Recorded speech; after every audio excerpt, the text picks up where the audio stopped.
Welcome to Voices Beyond the Spectrum. Real stories, brave voices, radiant perspectives. This is the podcast for parents and caregivers of autistic and neurodivergent children and teens. I'm your host, and each week we hold space for honest conversations, shared struggles, and hard-won victories from those who truly live it. You're not alone, your story matters, and it starts here. Welcome back to another episode of Voices Beyond the Spectrum Resource Hub Edition, where I break down important systems, tools, and resources to support families, caregivers, and the disability community across California. I'm your host, Karla Chinen, and today we are honored to highlight a program that truly transforms financial independence for individuals with disabilities, CalABLE. Today's guest is someone whose professional and personal experience brings both expertise and heart to this conversation. Thomas Martin is the Executive Director of California Achieving a Better Life Experience program, known as CalABLE. In this role, he helps individuals with disabilities save and invest money without risking access to critical public benefits. Beyond his leadership in this statewide program, Thomas is autistic and is a proud father of two sons with autism and other developmental disabilities. His lived experience gives him a uniquely compassionate perspective on challenges and opportunities families face, making him an important voice in disability advocacy, financial empowerment, and long-term planning. Thomas, thank you very much for being here today.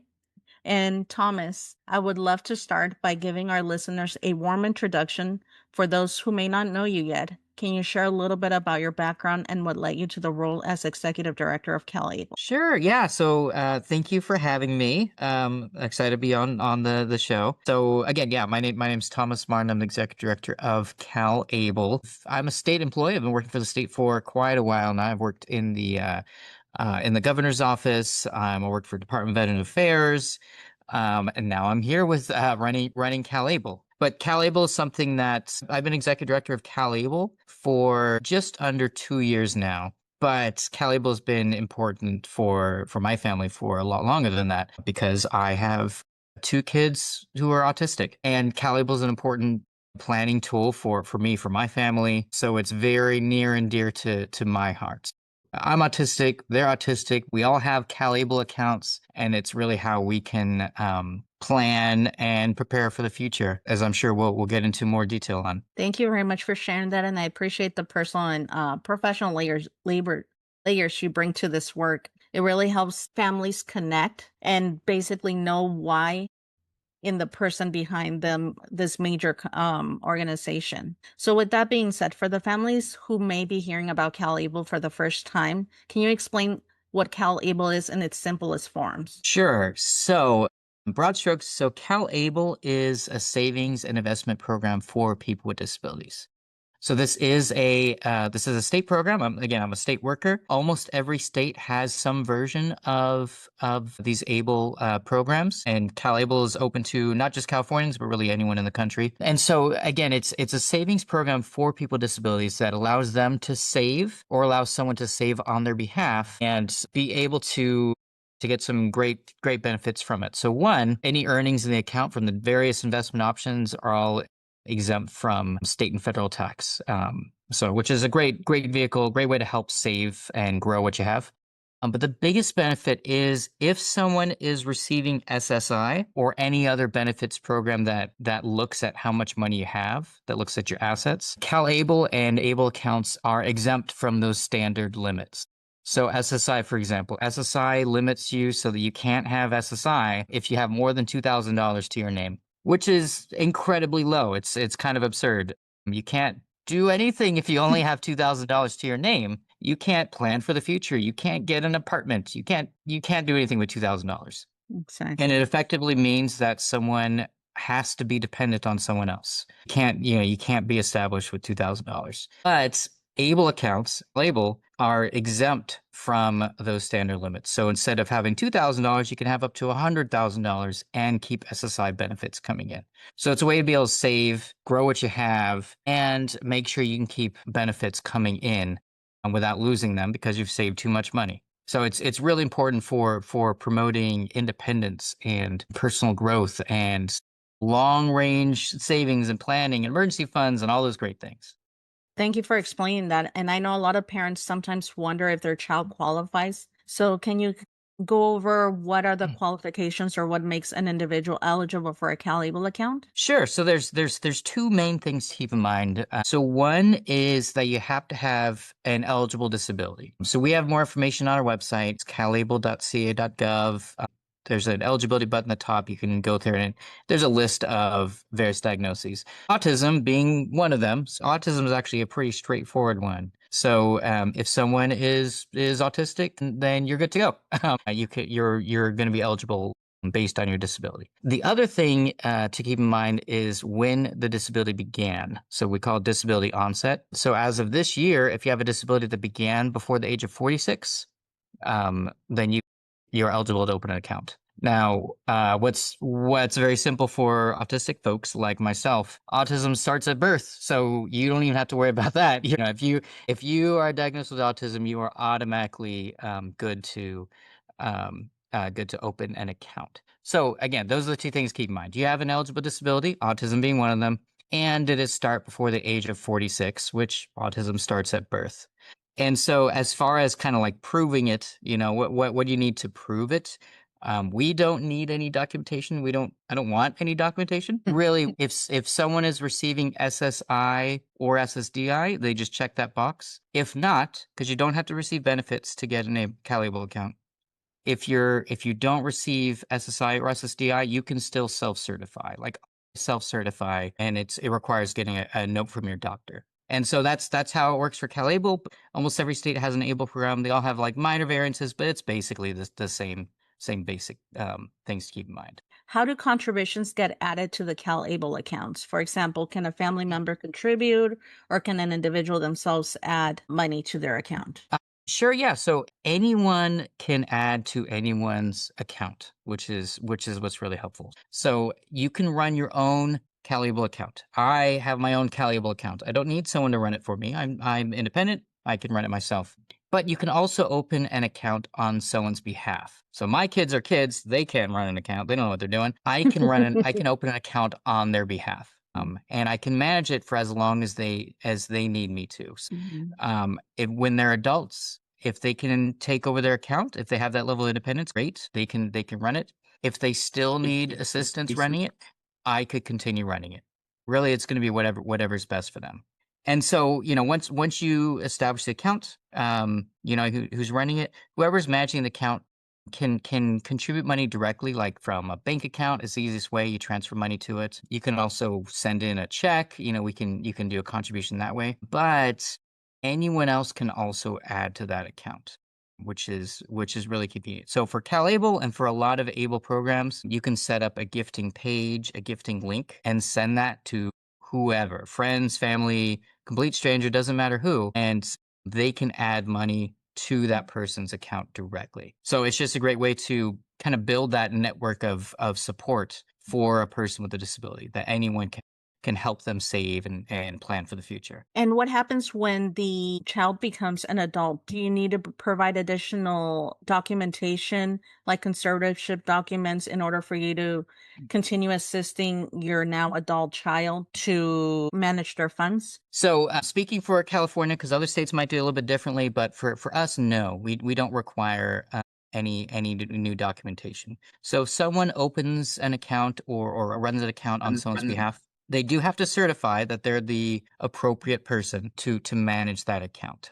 So if someone is a conservator, a guardian, has power of attorney, something like that, you know, that's the easiest, you know, most straightforward way, but it can also be a parent. It can also be just someone who's going to be in the right position. It could be someone chosen by the person with a disability. It could be a sibling, whoever it might be. So you just certify that you're the appropriate person to run that account, and then you can continue to manage that account. So we don't require documentation or something. You're just certifying that you're the appropriate person. And you continue to manage it however long you need to. That's great information. And is there any annual contribution limits that families need to be aware of when they have these accounts? Yeah, so there's a couple of things to keep in mind. I already mentioned that if you receive SSI, you can have up to $100,000. That's the max amount you can have at any given point and still receive SSI. If you don't receive SSI, or if you're not worried about protecting it, you can save much more. So for each state, it varies a little bit. There's a calculation. In California's case, you can have up to 529,000 saved total if you're not protecting SSI benefits. I could save, hypothetically, I could save up to $529,000 in my account. I work for the state, so how realistic that is, I don't know. But hypothetically, that's an aspirational goal. The other number to keep in mind is the annual limit, right? So I was talking about the max amount you can have at any time. There's also an annual limit of $20,000 you can contribute for this calendar year. So that just increased in January. So for the 2026 calendar year, you can add up to $20,000 into the account. So over multiple years, then you can get to one of those two limits. There's another number to keep in mind, which is it's about $35,000 could contribute up to if the person with a disability is working, but they don't pay into a retirement plan. They are their employer. So that gets a little bit tricky. It's called Able to Work. So we have more information on our website. If folks are in that situation, you should look it up because there's a calculation associated with it. But for most people, it's $20,000 annually that you can add. And now let's talk about spending. What are qualified disability expenses? Can you give us a few examples of like everyday spending that they could do with this account? Sure. Yeah. So we get this question a lot because the technical term is qualified disability expenses. It sounds very complicated. It's really not too complicated. For CalABLE accounts, and other states might have a little bit different ways of explaining it, but at least for CalABLE, we look at the basic federal guideline, which is that any expenses need to be for the health, independence, or quality of life of the person with a disability. Health, independence, quality of life. And so, that's a pretty broad set of terms. Quality of life can be anything. So some specific examples are things like housing, transportation, of course, healthcare, but also like adaptive technology, or education, vocational training. It could also be food, or things that just, make their life better. It can be recreation. Really, again, is it benefiting the health, independence, or quality of life of the person with a disability? That's the main thing to keep in mind. And it doesn't have to exclusively benefit that person. If it's something that someone else would also benefit from, that can be okay too, as long as the person with a disability is getting that benefit. And what are the biggest misconceptions or myths that you hear from families about able accounts that you might want to clear out? Sure. Okay. So yeah. So I get asked a lot of questions that are kind of along those lines. The first thing I'd say is that people are concerned about what you can use it for. Is it too limiting? Can I only use it for very specific things? And again, it is much broader than I think people realize. Just make sure you're using it for the benefit of the person with a disability, and in almost every scenario is probably going to be an appropriate expense. So that being one thing. What can I use it on? It's pretty broad. Make sure it's benefiting the health, independence, quality of life of the person with a disability. Another misconception we got or that we get a lot is that it is complicated or hard to open, or it takes a lot of time. I think people have a lot of experience, like parents or people with disabilities. They have a lot of experience trying to apply for benefits programs through the state or through the feds, and that can be a pretty complicated, drawn out process. Speaking from experience, it can take months to get an answer on a program, and that answer might be, oh, we need more information, and then you have to go back and keep working through it. CalABLE is, you go on our website, it's calable.ca.gov. You click on the button that says open an account, and you can be done in 15 minutes. I opened my account in less than 10 minutes. It's really not that hard. You don't need to send in a bunch of documentation. You don't need to wait for something. You open the account and you're good to go. So, I think people are expecting that they'll need to spend a lot of time and energy and do a lot of research before they open it, but really isn't that bad. I promise. I promise. I promise. Yeah, I mean, honestly, from personal experience, I agree with you. So it's great to know. And once you open the accounts, what kind of supports or education or tools does CalABLE offer in an ongoing guidance? hmm Sure. So a couple things. So one is we have FAQs and some fact sheets and things like that on our website. Folks can take a look at that. They can, peruse through and make sure they understand, what you can use it for, all those sorts of things. We also have some information about the investment options. So we have 8 different investment options to pick and choose from. You can mix and match. It's really whatever you think is best for you or your family. One is an FDIC insured account that's kind of like a savings account, and others are more directly tied to stocks and bonds and those sorts of things. So there's information about them. You can see historical performance, all those sorts of things. So that's some information on our website. We also do monthly webinars on different subjects. So if folks can sign up on our website for a mailing list, we send information about the webinars. Each month, it's about 90 minutes long. We'll do a webinar on a different subject. Last month's, so for December 2025, the webinar was about special needs trusts and how they work, how they compare to CalABLE accounts, but really most importantly, how they work really well with CalABLE accounts. So, each month is a revolving topic. We do strongly recommend people listen in on those. And they can also ask us questions in the chat. And then besides that, we have a call center that people can call into. Our phone number is 833-CalABLE. So if you give them a call, you can ask your questions there. And our call center team will try their best to help you out. Thank you. And one of the things that really resonates with our audience is equity. So, how does CalABLE reach culturally diverse, multilingual, or underserved communities across California? Great question. So first of all, yes. So it's certainly very important for CalABLE. Reaching out to diverse communities and supporting equity is a really important part of our mission. I mean, foundationally, that is the purpose of the program is equity, right? Equity for the disability community. But within that, we do put a lot of effort into being able to better connect with various communities throughout the state. So there are some things that we do. We try to partner with organizations across the state. So making sure we have geographic diversity, which also helps with racial and socioeconomic diversity. We work with various groups that supporting different communities. We've also been trying to update our programming to better support different communities within the disability population at large. So for example, very excited about this. This time last year, you could only open or run an account in English, and that was it. And now, in the past year, we've added 19 additional languages. So you can open and run accounts in Spanish or Tagalog or Chinese or Japanese, Polish, French, Russian. I don't remember the whole list, but that's been very important to us that we figure out how we can make CalABLE more accessible in every sense. It's really hard for us to say we want the diverse disability community to be able to access the account if we don't make it in a language that they can manage the account. So it's been a high priority for us to really expand our footprint that way. So in addition to that, so you can run an account in 20 different languages. You can also have someone help you manage your account. So I mentioned before that you can,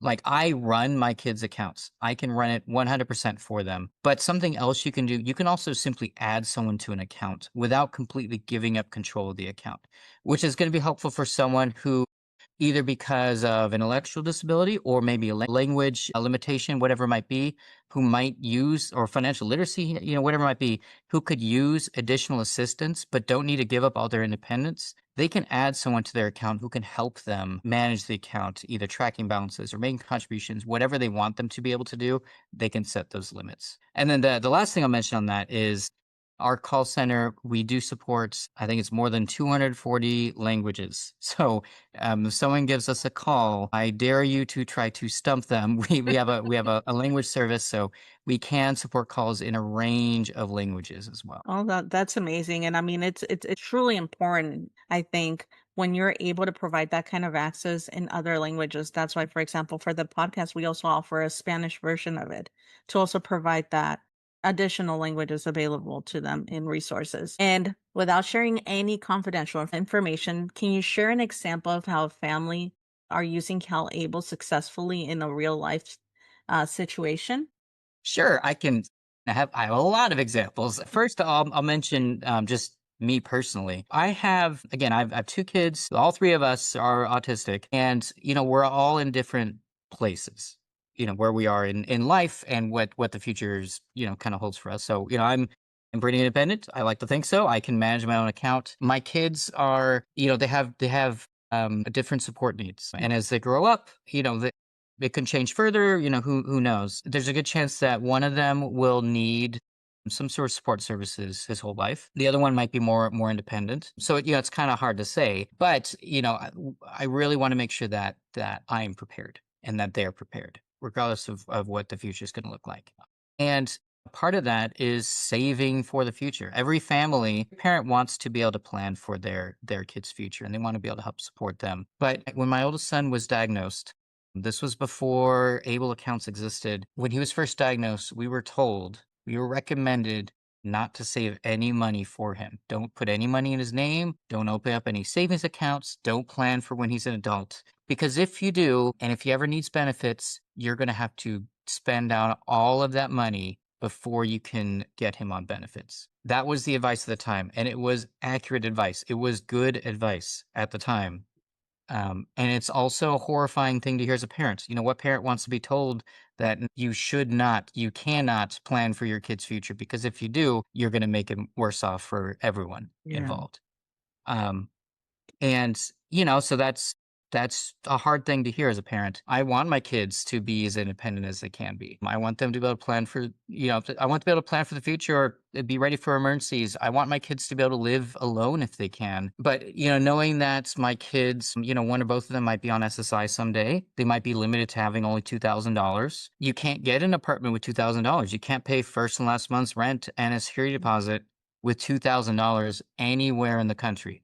I refuse to believe there's anywhere in the country you could do that and live alone. And so effectively what it means is that, as a parent, I was being told your kids never just cannot be independent. They can't have any real level of independence. They will always have to rely on you or someone else. And then CalABLE accounts came along, and then ABLE accounts popped up, which means effectively, again, I could save up to $100,000 as a nest egg for when they're adults, and so they can do things like have money set aside for an apartment or whatever it might be. That's really it's a life-changing thing. The trajectory of their lives are completely different because I can actually save money for them and I can set it aside. And even when they're adults, I can continue to contribute to it. I can continue to help them be as independent as they can be. And so it's really important for me, for my family. Another case. So we have an account, one of our ambassadors for our program. He has a mental health disability. He was working, and then he was unable to continue working. So he had to stop working. He had to go on SSI. He got treatment. He's able to manage his condition. And then he got faced with the dreaded decision of, well, do I try to go back to work and lose my SSI, lose the safety net, because I wouldn't be able to work and keep under $2,000, and at the risk of that affects my income. So now I'm not getting this benefit. But then also B, at the risk of, if I lose my job again, I don't have SSI to fall back on. I'd have to spend down and I have to reapply. Do I do that, or do I just stay on SSI forever and keep what I know is already safe and works for me? But because he has a CalABLE account, he was able to open a CalABLE account, set money aside there, and kind of grow a cushion, grow a nest egg, so he felt comfortable moving off of SSI, knowing that even if he had to fall back and go back to SSI, he still had this savings set aside that he could, venture out a little bit more. And so, so now he's working. He isn't reliant on SSI benefits, but that, if something were to happen, he has some savings set aside and he could potentially go back in SSI if he needed it. Really, those are some examples of, how CalABLE really helps people be as independent as they can be. For me, that's the goal. Yeah, this is a financial program, and nobody likes talking about personal finance, including myself. That is not at all, a personal interest of mine, except that that's not really what this is. On the surface, it's financial planning. What this is fundamentally is about independence. How do you improve independence? How do you let people be as independent as they can be while still keeping their safety net intact, while having money set aside? How can you best support that?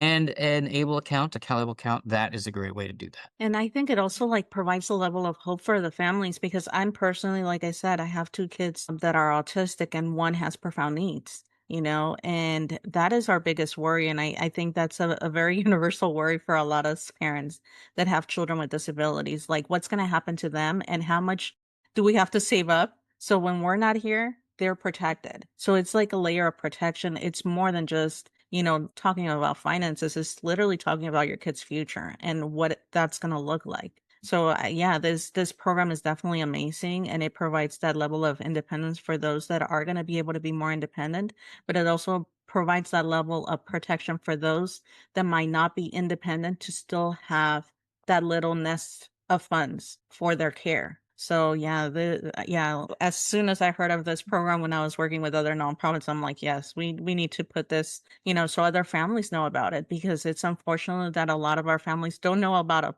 programs like this that could really make a difference in their life and in their future. So now shifting a little bit, how early should families start thinking about CalABLE accounts, and how do CalABLE accounts support someone from childhood through adulthood? Sure. So how early should you think about it is immediately.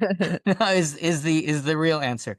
You think about I try to liken it to like, things like college savings. Like when should you start saving for college? Immediately. The earlier you start, the better off you're going to be. And historically that hasn't been the answer for people with disabilities because don't set any money aside. The government will take it. That's kind of been the thought process.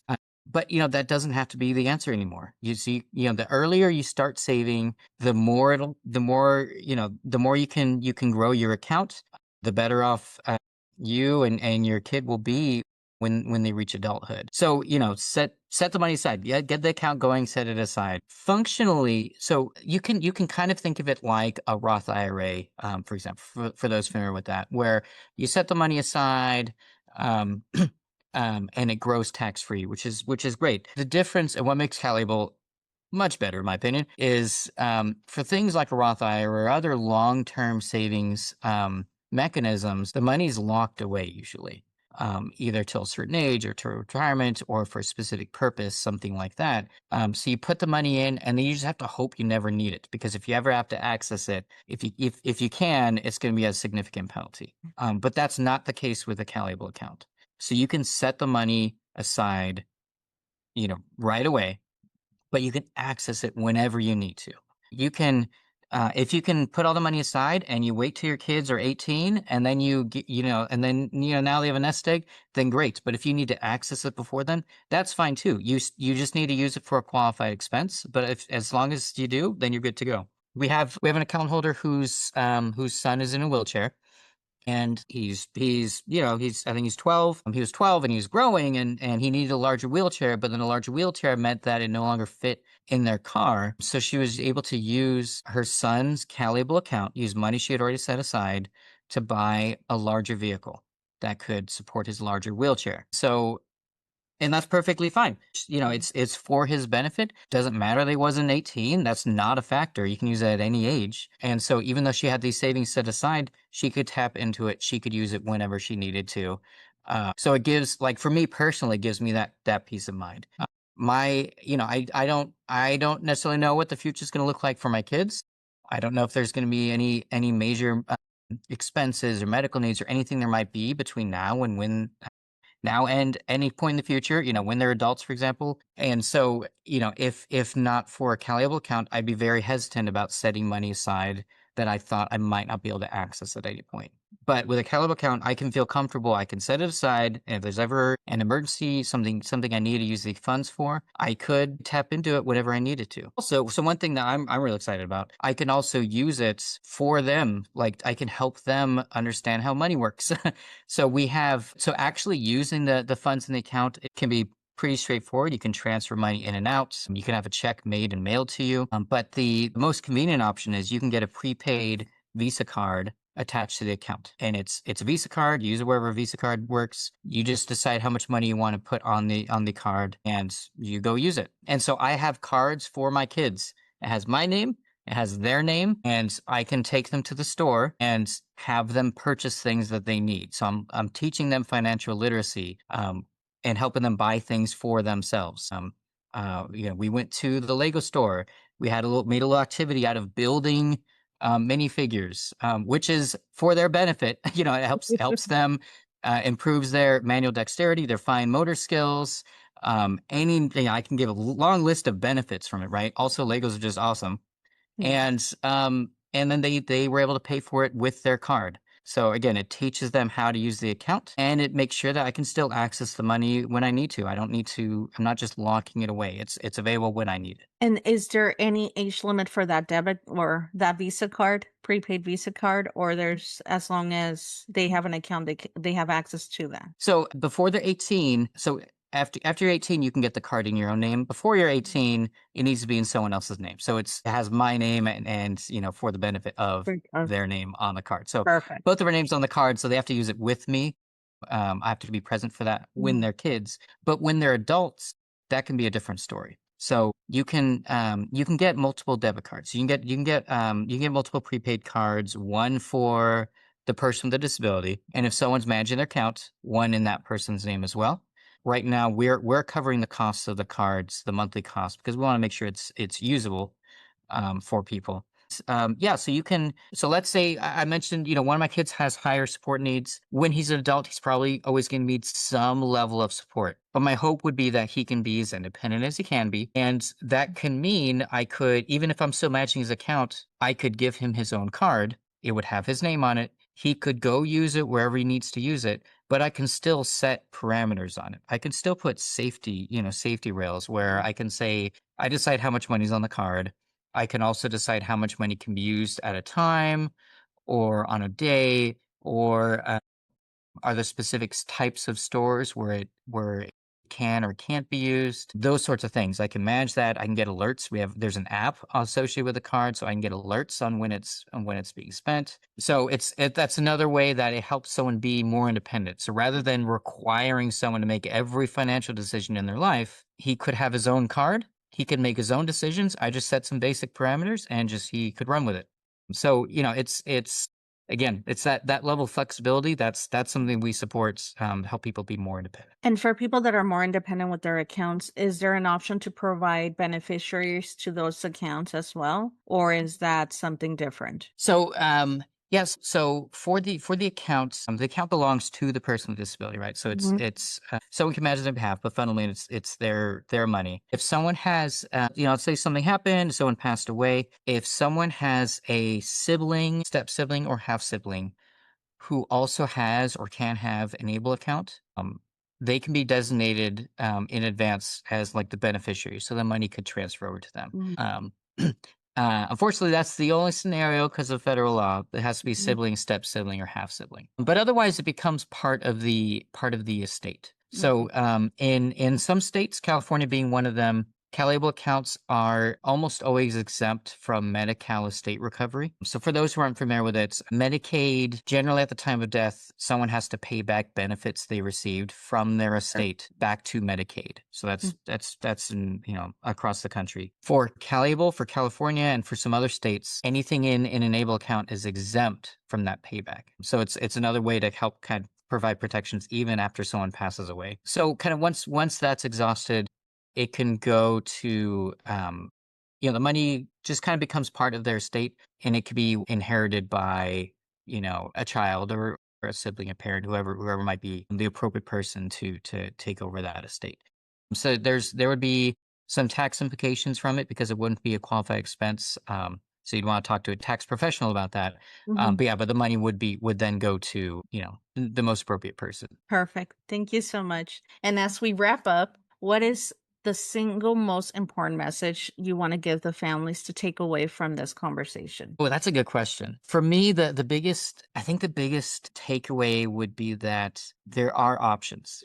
Speaking from experience, thinking about what adulthood looks like for my kids is a terrifying thing. Yeah. Not knowing what's going to happen, what services are going to be available, what their life is going to look like, where they're going to live, all these kind of things.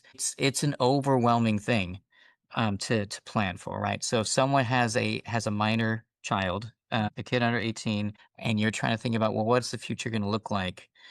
Or you already have, you're an adult, or you have an adult child with disability, for example, whatever it might be, and you're actively trying to plan out, what does today look like? What is the future going to look like? A CalABLE account is a great resource in any of those scenarios. It's a great way to save, to benefit from tax-free earnings. But it's also a great way to be able to protect access to benefits. It's really hard to overstate how crucial that can be for someone planning for a loved one's disability, or someone trying to work around their own disability and planning, income and assets, and what does that mean for the benefits. CalABLE is a great vehicle for that. So if you're and if you're in another state, you can look at what your own state has as well, their own able plans, or you can just get CalABLE because we're cool and we're the best. But definitely look at what your state offers in case they have any state specific benefits. But really, you want to think about really anyone with an eligible disability. Anyone who can have an ABLE account really should have one, because there is no scenario in which it wouldn't be beneficial. Well, Thomas, thank you so much for sharing your expertise, your heart with us today. Your leadership at CalABLE is making a tremendous difference for individuals with disabilities and their families throughout California.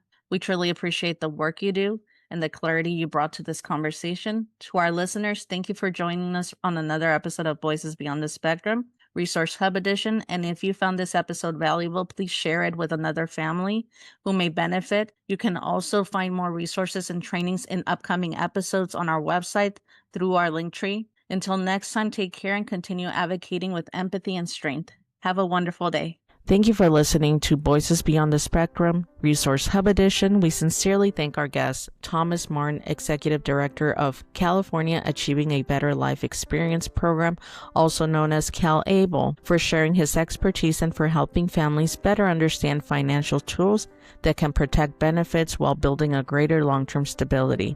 Conversations like this are designed to provide practical guidance and trusted information that can make a meaningful difference in how our families plan, save, and invest for the future.